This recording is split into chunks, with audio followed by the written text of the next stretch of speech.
Ja ku jemi në këndin e të ftuarve në Vila 24, kemi ndryshuar atmosferë sigurisht edhe në pritje të lidhjes direkte për shkak të transmetimit direkte të redaksisë informacionit. Tani jemi gati për bisedën e radhës. Do të trajtojmë një temë vërtet interesante që ka të bëjë me të gjithë ne si popull kudo që ndodhemi. Sigurisht që në kohë kemi treguar, kemi vërtetuar se dimë mirë të përshtatemi me vendet ku jetojmë, por jo gjithmonë të harrojmë traditat apo kulturën tonë dhe gjuhën, sidomos tregon se jemi të zotë në këtë përshtatje emigrimin në vende të ndryshme të botës ku edhe zgjedhim të shkojmë. Është gjuha elementi kryesor që na karakterizon si popull dhe na bën të kemi një identitet historik, do të thoja. Për të folur për rëndësinë e gjuhës, kam sot në studion e Vilës 24, profesor doktor Zyti Dervishi, përgjegjës i Departamentit të Sociologjisë në Universitetin e Tiranës. Profesor, përshëndetje dhe mirë se erdhët. Faleminderit që pranuat ftesën. Ju falenderoj për ftesën. Gjithashtu kemi për problem shumë të rëndësishëm për shqiptarët. Prandaj dhe ju kam ftuar që t'ju jap hapësirën që ju dëshironi për të thënë gjithçka duhet në lidhje me këtë temë, dhe sigurisht që në këtë panel pranë meje është Ledi Shamku, gjuhtare për të deputete e PS-s. Përshëndetje Ledi dhe mirë se erdhët në studion e Vilës 24. Le ta nisim me atë se si qëndron në fakt çështja e gjuhës sot, pas gjithë asaj katrahure ku ka kaluar në fakt kjo gjuhë e lashtë, gjuha shqipe, në të gjithë stadet historike, si qëndron sot duke patur si element kryesor pikërisht edhe emigrimin e madh, ato eksodet e të mëshme që kanë ndikuar disi në lëvizjet e popullsisë. Po, kur flasim për gjuhën shqipe, do na duhet ta ndajmë nga gjuha brenda kufive, po themi politik të sotëm Shqipërisë, dhe nga gjuha që në një farë mënyre ka shtektuar jashtë kufive Shqipërisë. Shkurtimisht për gjuhën brenda, megjithëse nuk është kjo tema e ditës, përndryshe mua do më rëmende pasioni dhe ndaleshëm këtu. Shqipja sot, Shqipja si entitet vetë, brenda kufive politik të Shqipërisë, është më mirë se çka që ndonjëherë tjetër. Në kuptimin që në gjendjen e saj natyrale, gjendet e lirë dhe në zhvillim të vetë rregullueshëm. Do të thënë, në një mënyrë tjetër, shqiptarët po e zgjedhin ta vetë rregullojnë vehikullin e tyre të përbashkët komunikimit, që është gjuha shqipe, natyrisht duke pasur gjithë një pikë të përbashkët, që është, po themi, projekti i gjuhës përbashkët, varieteti standard, por duke qenë krejtësisht të lirë ndaj këtij varieteti për të lindur prej tij gjithë ato regjistrat e nevojshëm që lypen në komunikim që nga stadi formal deri tek stadi informal. Gjuha vetë si gjuhë, si organizëm, si jetë e gjallë, brenda kufive politikë Shqipërisë është shumë mirë. Politikat gjuhësore pastaj dhe sidomos ato didaktike shkollore janë të gjitha për tur i parë. Është një tjetër temë, kjo që në gjemë rase dhe diskutojmë. Kaq sa i takon dy aspekteve të gjuhës brenda. Ndërsa sa i takon, dhe unë kam kryer edhe një studim për këtë, standard dhe neostandard, një studim të verifikimit të gjendjes reale, të uzusit real të shqipes në brenda kufive Shqipërisë të folur dhe të shkruar. Ndërsa sa i takon shqipes që ka shtektuar jashtë, shqipes emigrantëve, edhe për këtë e kam studiuar në 1999, madje kam mbrojtur temën e diplomës me këtë, proceset ndikimit italian mbi Shqipën rasti e emigracionit të fundit shqiptar në Itali. Mbas viteve 90, Shqipja u gjend në një situatë tjetër, Shqipja që shtektoi, u gjend në një situatë tjetër nga ç'ishte Shqipja që pa të shtektuar në kohën e saj historike, po themi në kohën e ikjeve të mëdha të kohës Skënderbeut, pak më para, pak më pas. Nëse në atë kohë u formuan diaspora, që do të thotë u formuan çerë dhe shqifolce, ku komunikimi ishte tjetër, ishte më i fortë me njëri tjetrin, sot ne nuk kemi të bëjmë më te kjo Shqipja e shtektuar me diaspora, por kemi një që gjuhësisht quhet një network shëtitës, një valë shëtitëse, e cila nuk arrin të formojë, sepse nuk formohen më bërthama enklava shqipfolcish, por secili merr me vete gjuhën në ikje dhe pastaj natyrisht që gjendet më, po themi, më i vetëm ose më i pambrojtur përballë influksit gjuhëve të mëdha ose të gjuhëve pritëse në vendet ku ai shtekton. Ndodh një bllokim në atë moment. Ai e merr me vete gjuhën, por mbetet aty. Po. Nëse ka qenë e sakt kjo çfarë ka marrë, atëherë Nuk është kaq metafizike në fakt, sepse e vërtet është që ai e merr me vete gjuhën dhe fillimisht ngrin aty në përballjen e parë me gjuhën pritse ose me gjuhën e vendit ku atij do t'i duhet të integrohet, atyre duhet të integrohet, dhe këtu nuk po flasim për të lindurit atje. Jo, absolutisht, do të kalojmë në një tjetër moment. Por, ai merr me vete arketipin e vetë gjuhësor. Si me thënë, arketipi është ai element bazë, është gjuha anëtare që mësohet, ngulitet në kokë nga 0 deri 6 vjeç, dhe pastaj gjithë jetën do kesh të bësh me atë arketip, që është, si me thënë, shprehjet e para gjuhësore dhe përridhoj dhe mendore në atë gjuhë që individi merr, dhe merr me vete arketipin dhe mund t'i zhvishën shtresa dhe në shtresa të tjera, por arketipi mbetet. Do me thënë, nuk është se ngrin thjesht në atë stad. Merr me vete një element shumë të pashpërbëshëm, që është arketipi gjuhësor. Dhe fillimisht i ndodhin procese interesante, do me thënë, në përballjen me gjuhën e huaj, ai fillimisht përkthen gjuhën e huaj përmes filtrit të gjuhës së vet anëtare. Dhe vëm re edhe struktura fjalish që në fakt plazmohen, po themi me lëndë italiane, po sintaksa ose mënyra e mendimit është krejt sipas një renditje të fjalive shqiptare. Më pas i ndodh një influencë, një ndikim tjetër, që po themi pas integrimit, që fillon e zbehet mënyra e të menduar në Shqip, gati në mënyrë automatike, individët, ata që emigrojnë, nisin dhe mendojnë në gjuhë të huaj, dhe këtu kemi kreshën e fortë pastaj, sepse nuk është çështje leksiku. Leksiku ose fjalët janë për që gjuhësia quhen si procese, po themi, pasqyruese. Në momentin që ikën pasqyrimi, ikën dhe objekti pasqyrues. Ndërsa mënyra e mendimit ose sintaksa, ndryshe, që quhen gjuhësia, janë procese perceptuese. Në qoftë se filtrohet mënyra e mendimit sipas një tjetër modeli gjuhësor, aty pastaj kemi përplasjen e dy gjuhëve të forta dhe nuk është thjesht çështje kohe, por edhe çështje se sa konceptet e jetës përditshme, ato gjysmë formalet, jo informalet, konceptet e jetës përditshme, ato që janë pak më formale, që gjuha e huaj ofron ndoshta diçka më tepër, ose zgjidhja është në atë gjuhë në atë moment, zgjidhja e nevojës për të komunikuar është në atë gjuhë, ato nisin dhe formulohen dhe si rrjedh mendimi në shqip. Dhe për ta mbyllur këtë, më ka bërë përshtypje se krijohen situata e bilingvizmit dhe diglosis janë të parat që krijohen në një çast të tillë. Dhe për ta mbyllur këtë, më ka bërë përshtypje një plak në Himar, në një nga tryezat e arsimit që e bënin në Himar, unë veçova dhe pash një plak veçantë por rinte buzë rrugës. Edhe mbasi e pyeta për emrin, e pyeta unë xhaxho, si flitet në Himar? Tash ma thuaj ti që e vendas shqip apo greqisht. Më tha një fjalë që një profesori si sociolog ose çdo psikolog mund ta kuptojë dhe të nxjerrë prej këtej një kuptim shumë domethënës. E moj bil, më tha. Në Himar qeshet greqisht dhe qahet shqip. Kushdo mund ta zbërthej brenda vetvetes, sepse në raste të tilla dhe unë kur kam qenë në Itali, kur jam është rrënjë, pra. Edhe unë kur jam nxehur, po them, nuk po shkoj deri te qarja, po kur jam nxehur në Itali nuk më kanë dalë fjalët italisht. Të parat më kanë dalë fjalët e gjuhës time. Kjo ndodh shpesh edhe në fakt të vjetre në dialektizma brenda Shqipërisë. Përgjithsisht njerëz të dialekteve të ndryshme, të origjinave të ndryshme ndodh që kur janë në momente të vështira, në momente të këqija, të flasin më me shumë dialekt, të lënë pak më një ndoshta atë gjuhën letrare. Por, profesor, për të qëndruar brenda kontekstit të temës, pikërisht për atë ndikim të madh që ka patur eksodi e emigrimit edhe ndikimi që ka sjellë në gjuhë qoftë jashtë, por edhe brenda.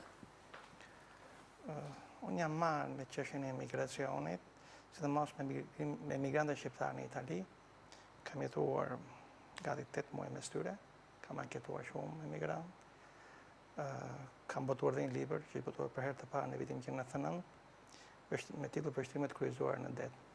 Jam përpjekur që të rilevoj kulturën shqiptare, modelin kryesor të kulturës shqiptare, përmes krahasimit me kulturën italiane, të përthyer në vetdijen e emigrantëve shqiptarë. Është një lloj metodologjike që i bërë për herë të parë. Sociologët amerikanë e quajnë një shpikje metodologjike, unë e kam bërë nga halli, sepse analizat krahasimore në botë bëhen duke qëndruar 7-8 vjet në një vend. Mos kisha para për të qëndruar, shfrytëzova një bursë Tempus, që shkuar për gjë tjetër, bëj rrugë dy punë. Edhe ja dola në krye, kështu thon partner që kam dalë në krye.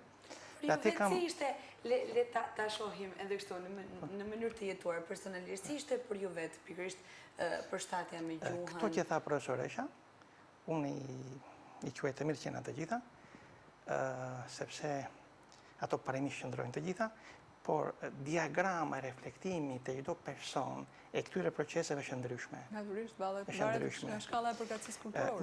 Një faktor shumë i rëndësishëm është fakti që do të qëndrosh atje për kohë gjatë apo do të kthehesh shpejt. Unë kam cilësuar librin Vështrimet kryesore në det. Unë kam vënë re që kur janë atje, një pjesë e mirë e tyre i kanë syt këtej. Vinë këtu, nuk e gjejnë materialitet të dikurshëm, kthejnë syt prapë atje. Gjithmonë këta kanë syt vështrimin e kanë në det. Dhe ai që ka mendjen më të mbledhur për qëndruar, kam takuar me gati që mendjen të mbledhur, unë shkthema në Shqipëri.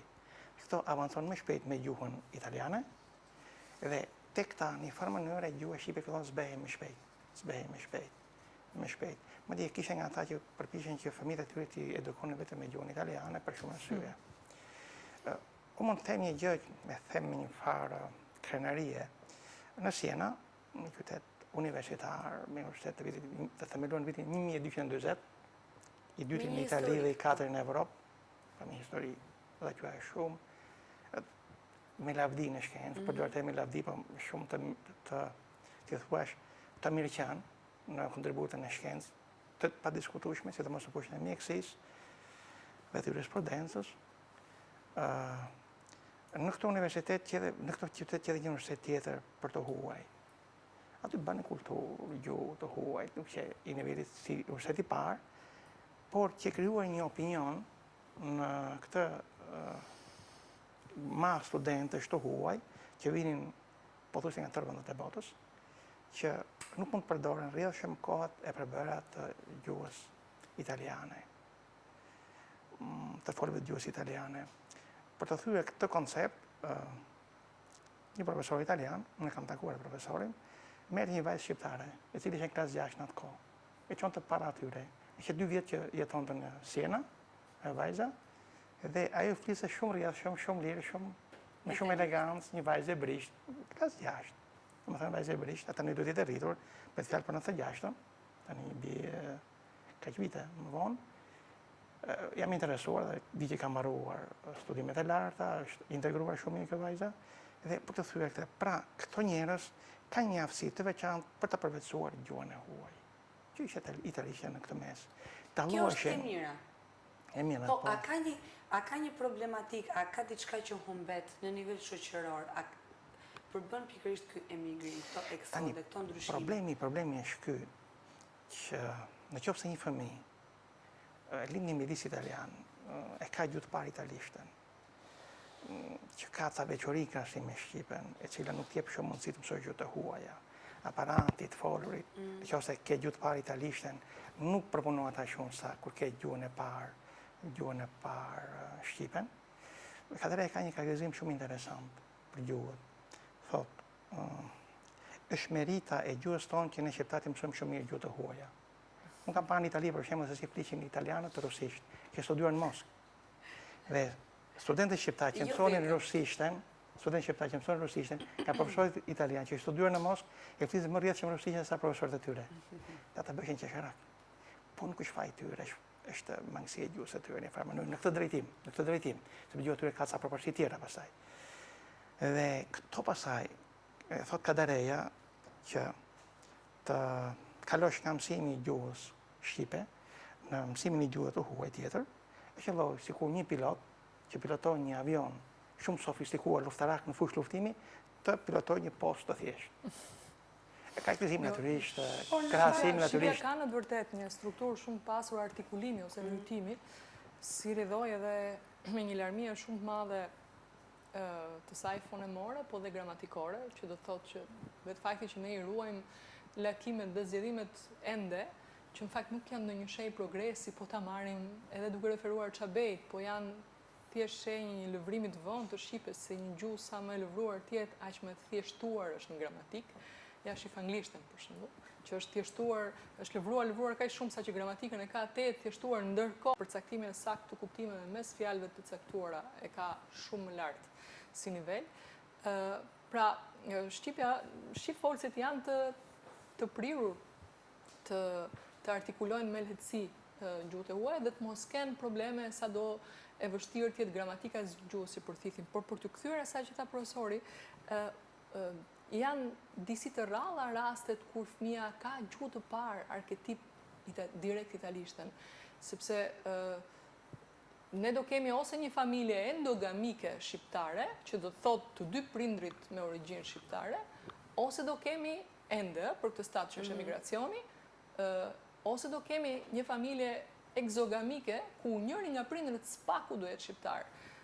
Dhe nëse është nëna shqipfolse, po themi, ose do janë të dy prindrit në rastin e natyrisht që arketipi gjuhësor i atij formohet në Shqip. Unë po sjell përvojën time. Ime bie madhja ka lindur në Bolonjë. Ka lindur nga një familje endogamike me të dy prindër shqipfolës. Dhe natyrisht që arketipin e saj të parin gjuhësor kishte Shqip.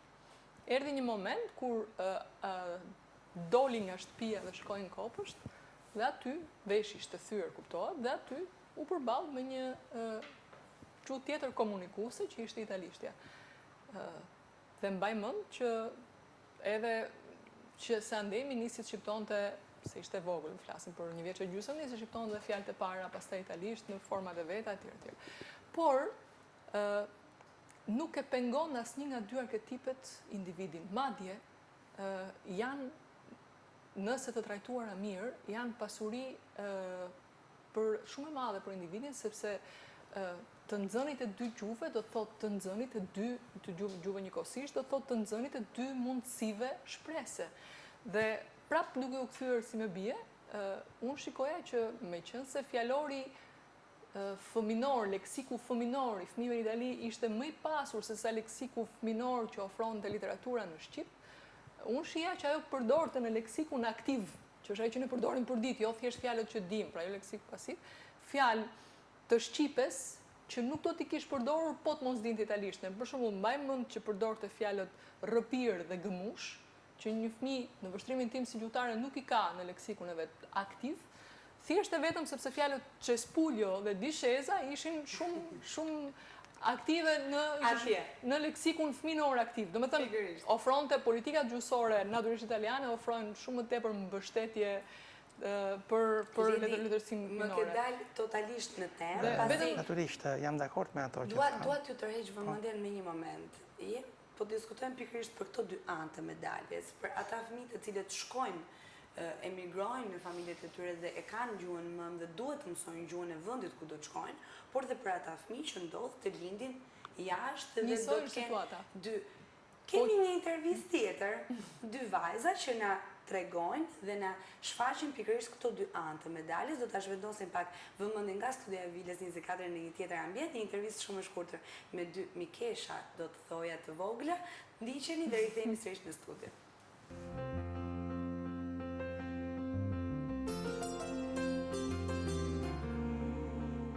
Sot do të kemi në intervistë dy vajza shumë simpatike, të cilat do ndajnë me ne një eksperiencë të tyre, duke qenë se ato jetojnë në Amerikë dhe pse janë shqiptare në fakt.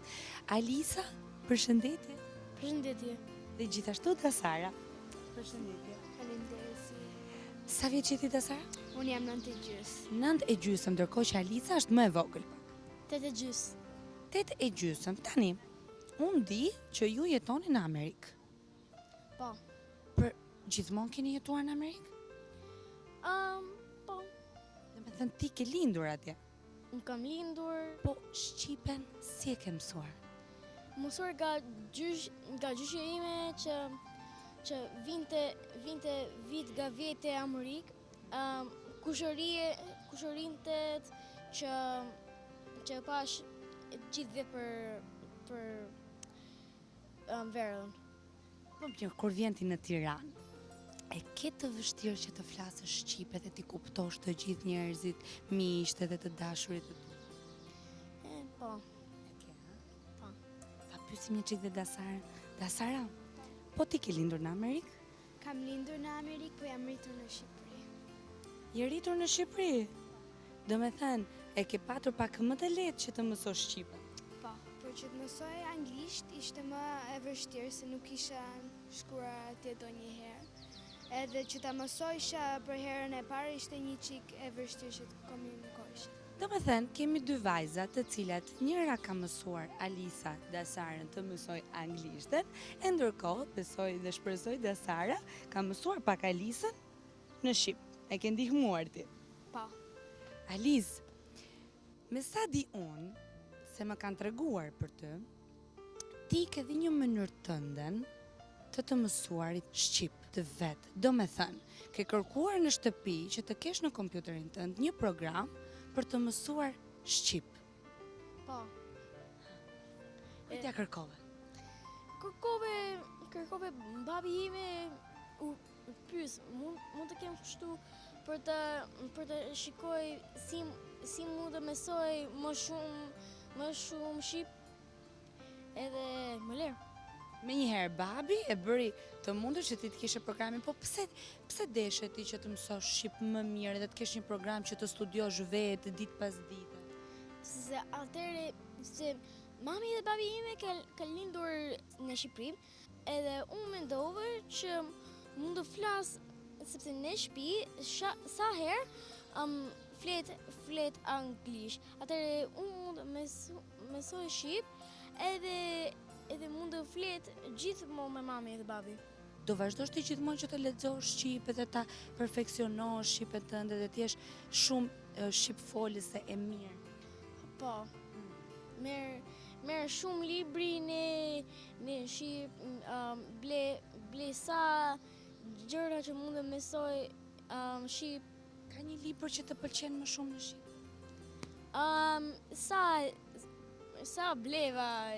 Sa bleva librit e Shqip, atëre nuk e di unë. Kur arrita unë në Amerikë, unë nuk disha fare anglisht, nuk disha si të flas anglisht dhe nuk isha shoqe dhe shok. Që ta fol anglishtën ndeshte një vit. Nuk kuptoj shumë, edhe do për të lexoj shumë, mësoj shumë kështu Shqip. Alisa, faleminderit shumë që ishe sot me mua në Vila 24. Shumë faleminderit edhe të ti për të më lirë për të bërë një intervistë. E dashur Dasar, faleminderit gjithashtu dhe ty zemër që pranove që t'ishe sot me ne në Vila 24 dhe me të gjithë shqiptarët që do të na shohin nga ekran. Faleminderit dhe ju që më zgjodhat më që t'isha këtu.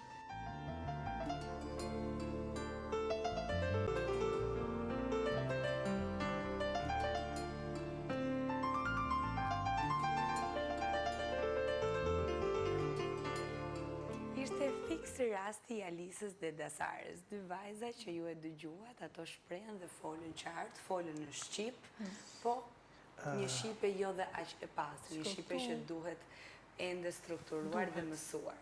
Tu ka diçka, do me thënë, shkojmë nga më e vogla te më e madhja. Më e vogla është që prindërit në shtëpi natyrisht që duhet vijojnë të flasin Shqip. Ne i kishim ndarë situatat në shtëpi, do me thënë kur i patëm ndarë me anën dhe rastet e komunikimit, kur jemi në shtëpi flasim vetëm Shqip. Kur dalim jashtë? Kur vjen dikush që nuk kupton gjuhën, flasim gjuhën e përbashkët, për arsye mirësjellje. Nëse dalim në rrugë dhe jemi prapë të dyja flasim Shqip, dhe kur shkon në kopësht i flet italisht. Po kjo është e vogla, dhe kjo është një tutel individuale që se cila familje mund të bëj, flas për kushtet e emigracionit, se cila familje mund të bëj, sepse nuk i volit fëmis që ajti flasi në gjuhën tjetër, sepse i bën dy dëme bashk. E para i humbet pasurin e ti të gjuhës amtare. Dhe nuk më ka të drejt asnjë prind ta privojë fëmin nga kjo pasuri e trashëguar. E dyta, si thoshte me drejt inxhinieri, një koleg, një inxhinier në Bolonjë, një njeri vërtet mendjeholl, mirë se nuk po i flet në gjuhën tënde amtare, po i flet në një gjuhë të cilën ti vetë flet me gabime. Sepse nuk është gjuha jote, kështu që po jo në një model gabuar. Pra, po kjo është tutela e vogël. Kjo është tutela që çdo familje mund dhe duhet bëj. Po ka të bëjë me ndërgjegjësinë vetjak dhe nuk ka të bëjë me një makropolitik. Siç e fillove këtë emision, po i referohem fjalisë që gjuha është elementi jonë më i rëndësishëm, kom formues, përbashkohemi të gjithë përmes kësaj veikule të përbashkët komunikimi dhe duhet ketë po ashtu edhe një makropolitik për ta ruajtur. Stadi aktual deri tani niveli aktual i tutelës gjusore, i tutelës së Shqipës i jashtë kufive politikë Shqipës, është kryesisht i mbështetur në iniciativa dashamirëse të njerëzish këmbgulës, po gjithsesi private, që kanë vendosur të ngrënë kurse pasdite, pra është gjitha, në Shqipja është në nivel muzgor, po themi zhvillohet e gjitha në këto kurse në nivele dëshire, vullnetare, mbasdite, dhe nuk është zgjidhje kjo, në nivele private mbasdite, që mblidhen në një klas, në nivelet moshat të ndryshme, dhe një mësues dashamir pa fonde, pa buxhet, nga njëherë me ndonjë tur librash dërguar nga Shqipëria, nga njëherë dhe këto me iniciativa sërish private, ju mëson fëmijëve gjuhën shqipe. Nuk mund të jetë kështu, sepse dhe vetë Europa, ku ne duam të integrohemi, ka ofruar një tjetër model, dhe duhet shfrytëzojmë pikërisht këtë model. Ekzistojnë ligjet posaçme, unë po referohem një ligji në Itali, situatën cilë të njohë mirë, po është po njëti ligj dhe në Gjermani, mbasi jo me këtë numër nëndor, dhe në Angli.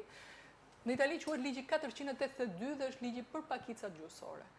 Dhe në bazë të këtij ligji bëhet një census i komunave ku ka përqendrimet më të mëdha të popullsisë shqipfolse, ose të banorëve shqipfolës.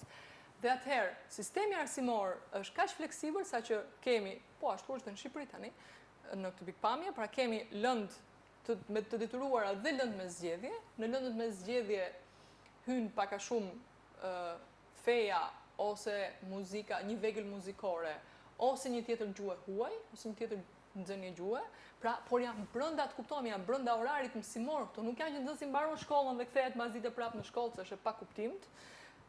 Dhe vihet një mësues i Shqipës pikërisht në dispozicion në pritje të kësaj lënde me zgjedhje, ku jam e bindur që çdo fëmijë shqiptar, shqipfolës në Daçim, që ndjek këtë shkollë, lëndën e vet me zgjedhje do zgjidhet mëson të shqipen. Dhe kaq, dhe kjo kërkon thjesht një marrëveshje, dy palçe me secilat nga folet tona të mëdha të emigracionit, ku ka, ekzistojnë ligjet, ekzistojnë buxhetet e Europës, dhe jam e bindur që ekzistojnë buxhetet e Europës, sepse vetë standardi, motoja kryesore e Bashkimit Evropian është invaritate concordia, pra aty ku është dallimi, aty është dhe harmonia. Europa vërtet është një realitet i bashkuar, por me politika shumë të kujdesshme për çdo përkatësi kulturore, dhe për ta mbrojtur këtë përkatësi kulturore, që do të thotë janë ligjet e posaçme, mungon thjesht që të ankohet krau këtej, që nuk ose të ndërmarr pana shqiptare, dhe jam e bindur që kjo do jetë. Do me thënë, unë këtë pjesë programit e kam shkruar vetë me shumë dashuri, sepse para kam përjetuar kurizë, dhe dyta është shumë e thjeshtë. Po. Një census i zonave ku banojnë shqiptarë, shfrytëzimi ligjit 482 në rastin italian dhe ligjet e tjera, futja një mësuesi të Shqipës në dispozicion lëndë me zgjedhje dhe s'ka pse të nxjerrin fëmijët mbasdite në shkollë pra për mësues shqipe se nuk funksionon. Profesor, unë kam shumë botime për emigracionin shqiptar në Itali dhe ata kanë botime shumë interesante, dosje ku janë shpërndarë, në çfarë rajon janë shpërndarë shqiptarët. Shumë interesante ato. Unë kam dhënë 2012 ose më 2013 bën në fund të vitit. Dhe kjo mund të ka përsëritur shumë lehtë. Dhe italianët janë shumë fleksibël. Problemi është ky. Përvoja e familjes tuaj për mua nuk është tipike, sepse ju jeni familje intelektuale dhe me një ndjeshmëri të lartë ndaj gjuhës. Dhe kjo është tjetër gjë. Dhe ju keni arritur që në farë mënyrë edhe ato mangësi në makrostrukturë i keni kompensuar në mikrostrukturën tuaj familjare. Por unë kam takuar plot fëmijë emigrantësh që i kanë të dy prindrit shqiptar, të cilët vinë në Shqipëri dhe nuk dinë asnjë fjalë shqip. Dhe këto vinë këtu, janë si të hutuar, nuk komunikojnë me gjyshen. Dhe këtu vjen kreshi.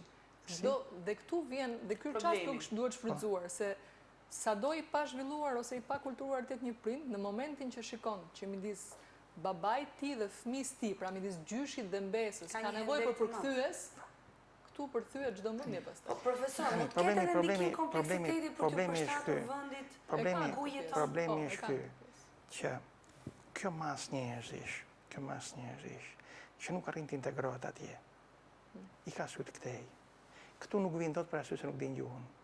Dhe këto janë masë shumë problematike, janë shumë të frustruar. Çfarë duhet të ndodhë që ata të ndihen? Problemi i tyre është ky. Në moment caktuar, prindit, unë po shikoj tani, shumë emigrant, bisedoj, testoj tezat e librit. Unë kam mund ta vazhdoj këtë, edhe me emigrantët shqiptarë në vendet e tjera, jo më këtë kanë numër 1, të analiza krahasuese dhe më përballon kjo gjë që një pjesë e mirë e emigrantëve kur mendojnë se fëmijët e tyre mund të integrohen natyrshëm përmes shkollimit të lartë në Itali ose në vendet e tjera, nuk e vrasin shumë mendjen për Shqipen, disdi. Ky do integrohet atje thonë. Por një pjesë e tyre dhe pjesa më e madhe për hir të vërtetës e kuptojnë që fëmijët e tyre nuk ecën mirë me shkollën, me atë përparim që ka në arsimin fillor, në arsimin e mesëm të ulët që quhet, nuk premton të shkojnë në shkollë të lartë, të bëhet specialist, ata fillojnë pasaj të punojnë mekanizëm për të kthyer në Shqipëri. Dhe me idenë që më mirë një specialist me arsim të lartë në Shqipëri se sa një punëtor në Itali. Pra, fillon mekanizëm punon ndryshe. Po, ndodh kjo gjë që këto fëmijë nuk e përballojnë dot, nuk duan më të kthehen këta.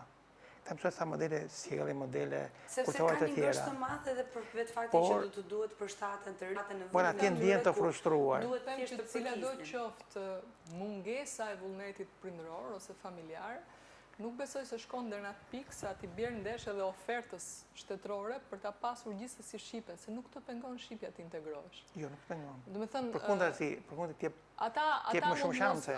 Është ndonjëherë zgjedhje lidhi ti edhe ndave një eksperiencë ende personale. E preka pak edhe më parë. Është ndonjëherë zgjedhje e vetë familjarëve për të mos folur në gjuhën e tyre si mënyrë kjo për të përshtatur ndoshta më mirë ose më bindshëm. Është një rreth vicioz. Për të mos u kompleksuar nga të qenurit.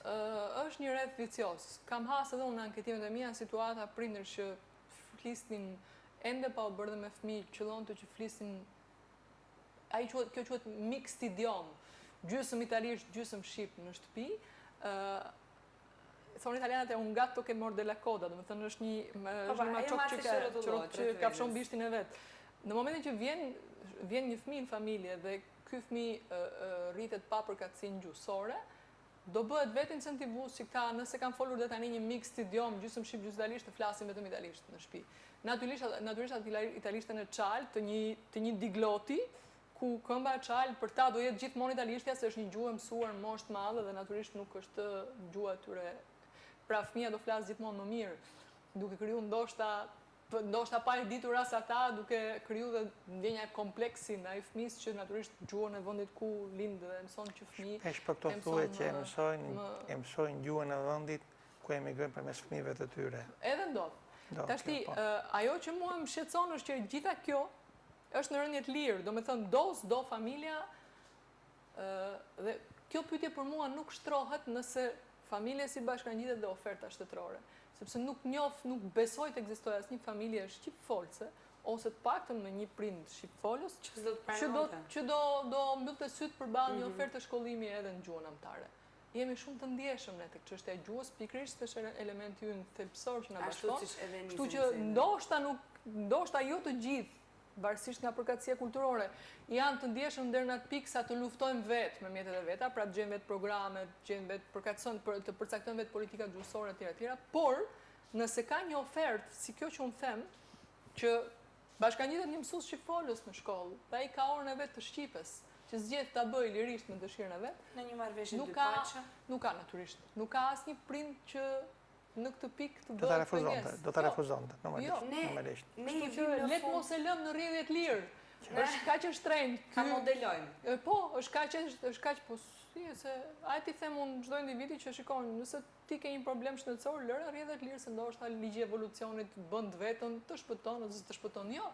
Kur kemi përballë një korpus kaq të rëndësishëm për ne, nuk mund ta lëmë dhe sidomos për t'u kthy modelet që po dalim nga networku tek arbreshët, modelet që po bëjnë arbreshët tani për të ruajtur ata vetë entitetin e vetë gjuhësor, po shkollojnë nënat në arbërisht.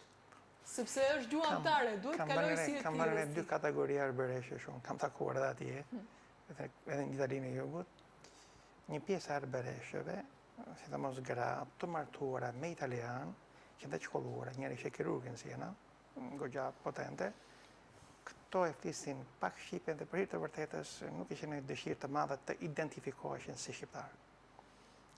Kurse kam takuar po aty mjek, djemë të rinj, shumë elegant, shumë të dhënë pas Shqipërisë, pra arbëresh, disa breza, të cilët e flisin më mirë gjuhën shqipe, te afishon më mirë këtë gjë. Zakonisht gratë janë element më konservator, pra më ruajtës në gjuhës, po këtu në këtë rast, për abreshët kemi të bëjmë me elementet të shkëputur. Unë flasë për diasporën, ku në Hort Arbreshve, në Kundeshan Telina, e me radhë vëndet ku jetojnë, në koloni shqiptare historike. Citata shmë ndryshe. Cilat naturisht nuk janë network, si që ta shpillim, po janë diasporë.